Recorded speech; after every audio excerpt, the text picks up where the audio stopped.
Today's gonna be more of a serious one as we're talking about the crazy Itaewon situation going on right now. Also, why SBS had to re-edit their Oh My Girl video after the backlash. YG's new announcement for BLACKPINK's comeback, which is good, but is also concerning for the future. And I also have a theory about TXT's new music video.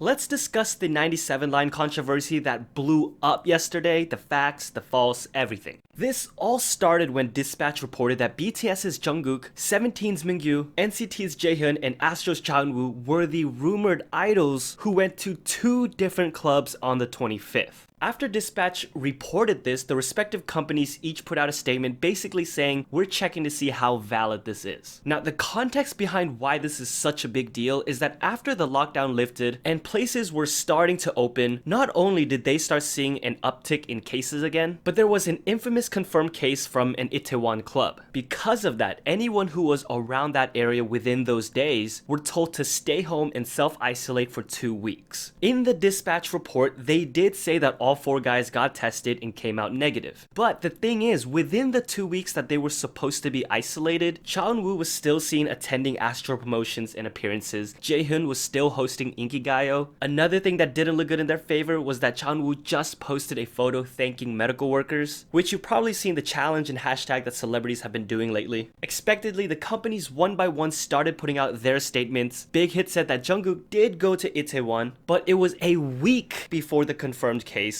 They said he followed regulations and voluntarily got checked, so they didn't feel the need to interfere with his personal life as he was being cautious. Regardless, they still said that they bow their heads in apology for not taking responsibility and managing their artists properly. If you look at Pledis, SM, Fantagio, you'll see that their apologies pretty much follow suit. You'll also notice they never said those guys went to the clubs, and only that they were in the Itaewon area that night, because it has since come out that those guys only visited a restaurant, some bars, not a people-filled club. With this piece of information and other things like the ban was already lifted in that area, that they went a week before the other confirmed case, people are defending them that they didn't do anything wrong and are being roped into cases that happened well after. Others aren't hating on the guys but expressing disappointment that they went out anyway. Of course, there are those who are hating on them, demanding handwritten apologies, that Jaehyun get fired from Inkigayo, demanding that Jungkook's cultural merit medal be revoked. There's a whole spectrum of opinions right now. Also, you may have heard that Big Hit recently went through a deep sanitation process, but just to be clear, that's not related to Jungkook. That has to do with a case being confirmed from a building across the street, and Big Hit just wanted to be safe. I also want to point out that if Dispatch got this info, someone from their team had to be out as well. Either that or they had a source who was also out and is getting off scot-free. If statements and explanations are being demanded, I think it has to be fair. So a statement from Dispatch has to be demanded as well. Just like people are waiting to see what WM Entertainment and Oh My Girl have to say about the situation that happened on Shindong's show. I don't have a clip to show of what happened because SBS came out themselves to say that they know there was a part of the show that may have hurt some people, so they took it upon themselves to cut out that scene immediately. So what happened? As far as I can gather, they were playing a game where they had to recreate or gesture a specific ad off the top of their heads. And what they gestured apparently included Mexican stereotypes. I don't know what she did specifically. I don't know what Shindong's part in it was, but it was probably what was prepared from the production team anyway. There was also a portion where people thought Seunghee fat-shamed Shindong, who has lost a lot of weight recently, but could still be sensitive about that topic. Not only did SBS come out and say they edited the clip out, but Aren's brother also came out to say that first of all, Seunghee was not fat-shaming Shindong. That was absolutely not the intent. He also admits that the stereotypical portrayal could have been uncomfortable for some people, but to know that she did not mean it with any racist intentions. His big message was that this should not be approached with hate comments and threats, and that those things do not serve to benefit anyone. As of right now, WM Entertainment nor Oh My Girl have said anything about it. People are bringing up examples from the past while others are defending them and emphasizing the importance of educating them, not hating. The lack of communication is probably not helping those who felt like their culture was reduced to a few stereotypes. That lack of communication is why BLACKPINK fans have been frustrated with YG Entertainment for so long. But now it seems like we're getting more and more statements as the comeback approaches, and this new one has a lot of information. YG made a post titled "About BLACKPINK's Full Album." At first, I thought it was the "we need to talk" text, so I got a little worried, but in it they confirmed that they were done recording over 10 new songs for BLACKPINK's first full album. The expected June comeback will be a pre-release song, then another will be out in either July or August, and the full album release will take place in September. So it looks like they're trying to spread this out over a longer period of time to let BLACKPINK be in the spotlight more often. I wish they would do what they did with Big Bang's Made album, multiple music videos, and pretty much promoted every song on that amazing track list. But I'll take this since it's not just a one and done promotion period. What worries me though is that they could be doing this because they know BLACKPINK are not going to be active for a long time after that. Think about it. Treasure is debuting, a new girl group is in the works. They could be doing this to keep us satisfied for the long drought that's about to happen afterward. That's just my concern though, seeing how they've been utilized up until now, and quite frankly how 21 was utilized before that. My heartstrings did get pulled seeing the four girls video call each other for their 11th anniversary, and also seeing SNSD get together in the practice room preparing a song for their manager's wedding. Seeing these teams get back together, talking, laughing, it's like reliving my K-pop infancy years all over again. Being together and communication seems to be what TXT's Can't You See Me is all about. Now obviously there are visuals and lyrics within the music video that connected to a broader storyline going on in all of their music videos. But what interested me was the secondary underlining subtext that was going on just within this music video. It's something that's important to talk about around the world, but especially in South Korea. It touches upon the difficulty of reaching out for help in this society. We see how happy they are to see one another and to just be with each other, but how it's also suffocating to not feel like you can express yourself to those closest to you, maybe because of the stigma surrounding it. I love the red liquid motif because it serves many purposes. At first, it's from them just having fun, but then it becomes a blood-like visual and a symbol of guilt. He looks down and it's no longer a memory of them playing around, but a reminder of how blind he was not to notice what was actually going on until it was too late. The message is targeted to both sides, the importance of expressing yourself and the importance of reaching out. Just like TXT said, in this music video, you feel their hopefulness that their friends can save them, but also the resentment that they don't notice anything wrong at all, begging the question to be,